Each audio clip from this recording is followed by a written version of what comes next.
Hello बच्चों बच्चों इस वाली वीडियो के अंदर हम लोग क्लास 10th का एक चैप्टर है pair of linear equations in two variables, है ना। तो उस चैप्टर का एक बहुत ही इंपॉर्टेंट कॉन्सेप्ट है, बट बहुत ही छोटा कॉन्सेप्ट है बच्चों, है ना। और काफी इंपॉर्टेंट इसलिए है क्योंकि उससे एक क्वेश्चन आपके एग्जाम्स में जरूर आएगा, चाहे आप वो बोर्ड्स का एग्जाम कह लो, चाहे आप अपने स्कूल के एग्जाम कह लो, बट उससे क्वेश्चन जरूर आएगा ही आएगा। मैं बात कर रहा हूं आप लोगों से ये जो तीन टाइप्स के सॉल्यूशंस होते हैं, unique solution, then infinitely many solutions and third हमारा no solution। तो इस वाले वीडियो के अंदर बच्चों बहुत ही छोटी वीडियो बनेगी, तो मैं तीनों कंडीशंस को डिस्कस करूंगा कि हम ग्राफिकली इसको कैसे देखते हैं और कोफिशिएंट्स के टर्म्स में हम इसका कंडीशन कैसे देखते हैं, वो सारी चीजों को हम लोग इसमें डिस्कस करेंगे बच्चों।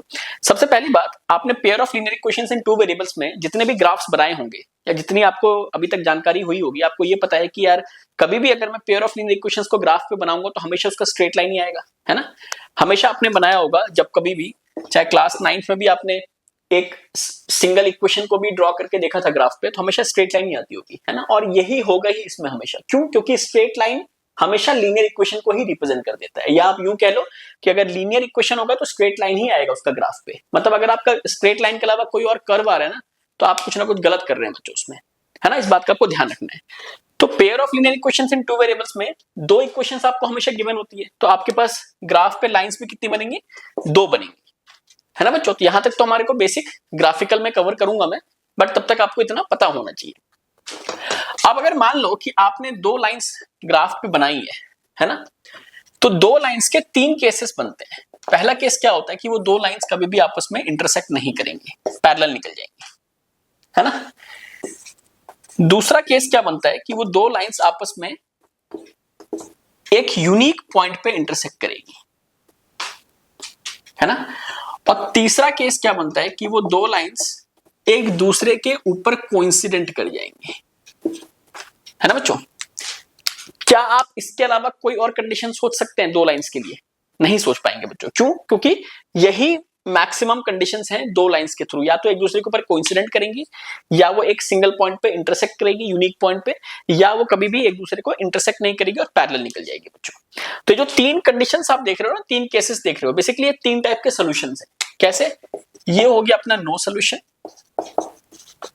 ये हो गया अपना यूनिक सॉल्यूशन, और ये हो गया अपना इनफाइनाइटली मेनी सॉल्यूशंस।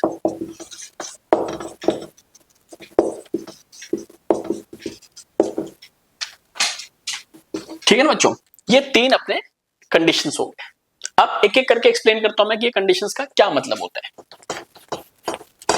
बहुत ही बेसिक सा है बच्चों, बट इस पर क्वेश्चन जरूर आता है, तो आपको पता होना चाहिए कि यार कैसे क्या रिप्रेजेंट किया गया है यहाँ पे ना। सबसे पहले मान लो आपकी जो दो लाइंस हैं वो एक दूसरे को इंटरसेक्ट नहीं करती और वो पैरेलल हो जाती है ना। या इससे पहले आप लोग यूनिक को देखो, यूनिक जब देखोगे ना, यूनिक से फिर इसको समझना आसान हो जाता है। मान लो पहला हमने क्या करा कि दो लाइंस एक यूनिक पॉइंट पे इंटरसेक्ट कर रही है एक दूसरे को। मान लो आप ये लाइन L1 है, ये लाइन L2 है। तो अगर ये यूनिक पॉइंट पे इंटरसेक्ट कर रही है, मान लो इस पॉइंट की कोई एक वैल्यू होगी x और y की, है ना। तो कभी भी अगर दो लाइंस या कितनी भी लाइंस एक यूनिक पॉइंट से अगर पास करती हैं, एक पॉइंट से पास करती हैं, तो वो जो पॉइंट होगा ना, वो उन सारी लाइंस का कॉमन सोल्यूशन हो जाएगा। कहने का मतलब क्या है कि यहाँ पे दो लाइन से पास कर रही है, तो ये पॉइंट इसका भी सोल्यूशन होगा, ये पॉइंट इस लाइन का भी सोल्यूशन कहलाएगा बच्चों। ठीक है ना। तो इस पूरे सिस्टम को हम लोग क्या बोलते हैं? अच्छा, ये पॉइंट यूनिक है ना। ऐसा तो नहीं कि इस तरह के 10 पॉइंट्स हो सकते हैं। दोनों पॉइंट्स एक कॉमन सोल्यूशन से पास कर रही है, यहाँ पे मतलब एक कॉमन पॉइंट से पास कर रही है। क्या हो जाएगा इन दोनों के लिए? कॉमन सोल्यूशन हो जाएगा, और ये पॉइंट यूनिक है बच्चों, है ना। तो इसी इक्वेशन को हम लोग क्या बोलते हैं? इस रिप्रेजेंटेशन को यूनिक सॉल्यूशन का कंडीशन हो जाएगी। ये यूनिक सॉल्यूशन का ग्राफिकल रिप्रेजेंटेशन होगा। मतलब अगर आप ग्राफ पे दो लाइंस बनाते हो और एक सिंगल पॉइंट से वो दोनों लाइंस पास करती हैं, तो वो किसको रिप्रेजेंट कर रहा है? यूनिक सॉल्यूशन को रिप्रेजेंट कर रहा है। इसका एक दूसरा नाम भी है, कंसिस्टेंट भी बोलते हैं हम इसको। बेसिकली जिसके सॉल्यूशन एग्जिस्ट करते हैं उसको हम लोग कंसिस्टेंट बोलते हैं, जिसके सॉल्यूशन एग्जिस्ट नहीं करते उनको हम लोग नॉन कंसिस्टेंट बोलते हैं, है ना। तो बेसिकली ये अपना यूनिक सॉल्यूशन हो गया। इसका अगर आप कोफिशिएंट्स के टर्म्स में कंडीशन देखोगे तो कंडीशन क्या होता है? a1/a2 is not equal to b1/b2। ये a1 a2 b1 b2 कहां से आए?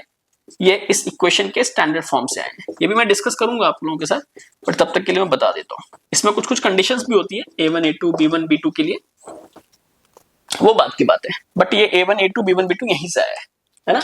मान लो कि इसकी इक्वेशन ये रही होगी, इसकी इक्वेशन कुछ ये रही होगी, यहाँ पे कुछ एक वैल्यूज गिवन होगी, तो वहां से आपको वैल्यूज वहां पे डालनी है। वो कैसे डालनी है वो आगे की बात है, वो हम आगे डिस्कस करेंगे। सेकंड जो कंडीशन है अपना, सेकंड कंडीशन क्या बोलता है, इनफाइनाइटली मेनी सॉल्यूशंस का।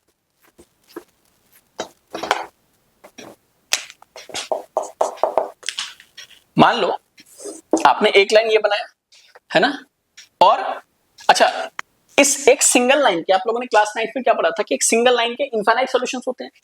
आप देखो ना, अगर इस लाइन को मैं आगे बढ़ा दूंगा, एक्सटेंड कर दूंगा, इसको भी मैं इधर अगर एक्सटेंड कर दूंगा, तो इस पे तो इनफाइनाइट नंबर ऑफ पॉइंट्स आ सकते हैं ना, ग्राफ पे भी आप देखते होंगे। तो इसलिए एक सिंगल लाइन के हमेशा इनफाइनाइट नंबर ऑफ सॉल्यूशंस होते हैं।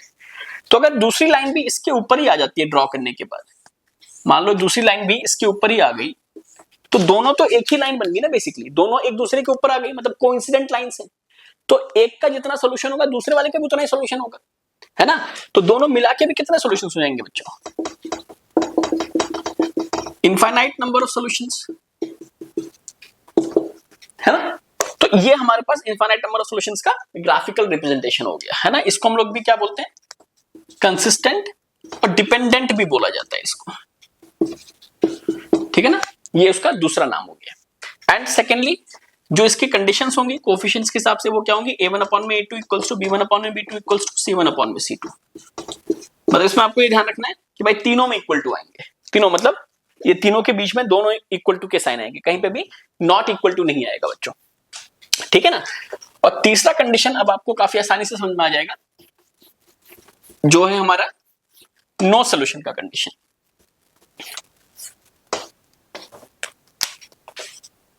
Case 3 no solution. मान लो एक लाइन आपने ऐसे ड्रॉ कर दी, दूसरी लाइन जस्ट इसके पैरेलल में निकल गई, तो क्या ये कभी इंटरसेक्ट कर सकते हैं एक दूसरे को? कभी नहीं कर सकते। क्यों नहीं कर सकते? क्योंकि पैरेलल लाइंस की प्रॉपर्टी होती है कि वो डिस्टेंस हमेशा उनका मेंटेन रहेगा, कभी भी एक दूसरे को जाके किसी एक पर्टिकुलर पॉइंट पर टच नहीं कर सकते, इंटरसेक्ट नहीं कर सकते, है ना। तो जब इनका कोई कॉमन पॉइंट ही नहीं होगा इंटरसेक्ट करने का, तो इनका कोई कॉमन सोल्यूशन भी नहीं होगा, है ना। इसलिए हम इसको क्या बोल देते हैं, नो सोल्यूशन बोलते हैं बच्चों। इसलिए इनका नाम क्या हो जाता है, इनकंसिस्टेंट है। नॉन कंसिस्टेंट नहीं, इनकंसिस्टेंट बोलते हैं इसको, ठीक है ना। इसके जो कंडीशन होती है वो क्या होती है, A1/A2 equals to B1/B2 but not equal to C1/C2। तो ये तीन टाइप्स ऑफ सॉल्यूशंस हो गए, यूनिक, इनफाइनाइटली मेनी सॉल्यूशंस और ये अपना नो सॉल्यूशन। इन तीनों के मैंने आपको ग्राफिकल रिप्रेजेंटेशन बता दिया, और इन तीनों के मैंने आपको सॉल्यूशन निकालने का जो कंडीशन होता है कोफिशिएंट के टर्म्स में, वो बता दिया बच्चों, है ना। अब इसी को यूज करके आप इसके क्वेश्चंस कर सकते हैं। क्वेश्चंस कैसे करेंगे वो हम आगे की वीडियोस में कवर कर लेंगे बच्चों। तब तक के लिए आप लोग पूरा देखो, वीडियो को रिवाइज करो, है ना, लाइक करो, शेयर करो, सब्सक्राइब करो। बाकी मिलते हैं हम लोग नेक्स्ट वीडियो के अंदर बच्चों।